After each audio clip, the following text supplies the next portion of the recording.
Hey guys, just getting ready for the stagecoach. Wanted to show you a little bit about my rig and how I get these gear blocks bottle holders with the bottle on and off. So here we go.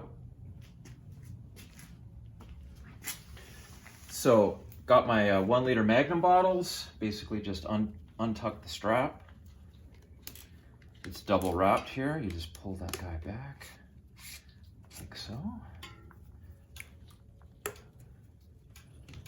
You can leave your strap there ready to go. So you just transfer your water. Basically got your bottle holder ready there.